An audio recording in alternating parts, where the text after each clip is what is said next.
हरियाणा के यमुनानगर के रादौर विधानसभा क्षेत्र से कांग्रेस विधायक डॉक्टर BL सैनी ने आरोप लगाया है कि हरियाणा में भाजपा जजपा की सरकार में करप्शन चरम सीमा पर है। नो खर्ची नो पर्ची की बात करने वाली सरकार में बैठे लोग ही पहले घोटालों को उजागर करते हैं और फिर यही लोग इन घोटालों को दबाने का कार्य करते हैं। जो आप लोगों को तकलीफ दी गई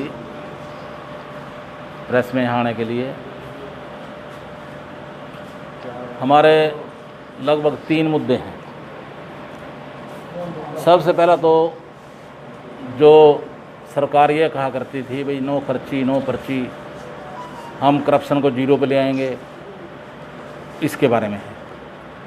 और दूसरा जो हमारा जो नगर निगम है, जिनके मैडम जी बैठे हैं, ये भी उसके सदस्य हैं, उसमें जो करप्शन जो है जोरों पर है, बाईबती जवाद है और बहुत ज़्यादा रुपया लाखों की तादाद में, तो उसमें जो है ना उसका मिसयूज़ हो रहा है। कहीं असंवैधानिक काम भी चल रहे हैं। और तीसरा मुद्दा हमारा सड़कों का, पूरे ज़िले की, हमारे पूरे ज़िले की सड़कें जो हैं, चाहे वो रादौर का क्षेत्र ले लीजिए, चाहे यमुनानगर का ले लीजिए, और चाहे सडौरे का ले लीजिए, चाहे जगाधरी का ले लो, सड़कें सारी की सारी एक प्रकार से ख़त्म हो गई। सड़कें नहीं रही, चलने के काबिल नहीं रही। अब बरसात हो जाती है, जब गाड़ी किसी की जाती है तो उसके छिंटे आपको पता है कि साथ वालों को भी लगते हैं, दुकानदारों को भी लगते हैं। ये 3 मुद्दे विशेष तौर पे हैं हमारे।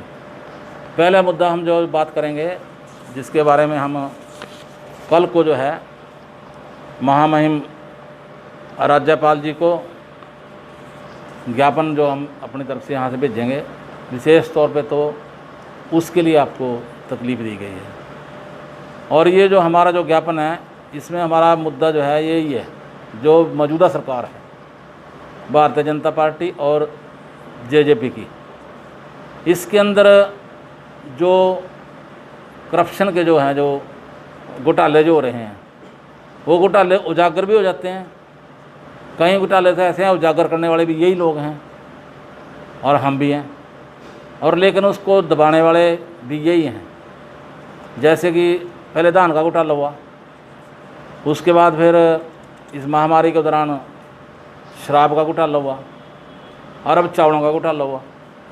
इस प्रकार के बहुत से घोटाले हैं। और इससे भी बड़ा जो घोटाला मैं आपको बताऊं, जो ओवरलोडिंग का है, ये भी एक घोटाला है बहुत बड़ा, जिसमें कि अभी ये सारे घोटाले जो हैं, इसके लिए सरकार कोई SIT गठित करता है और कोई SET गठित करता है। और जब इनसे बातचीत होती है तो ये कहते हैं जी जब रिपोर्ट आएगी वो सबके सामने आ जाएगी। फिर रिपोर्ट में क्या होता है, कहता है हम तो इस रिपोर्ट को मानते ही नहीं, चाहे वो डिप्टी चीफ मिनिस्टर साहब हैं और चाहे मुख्यमंत्री साहब हैं, कि ये तो हम तो इस रिपोर्ट को मानते नहीं। यही करने वाले, इंक्वायरी के लिए SCT गठन करने वाले, और यही उनकी रिपोर्ट को ना मानने वाले। Yamunanagar bureau report, YES TV। ऐसी और खबरें देखने के लिए देखते रहें YES TV।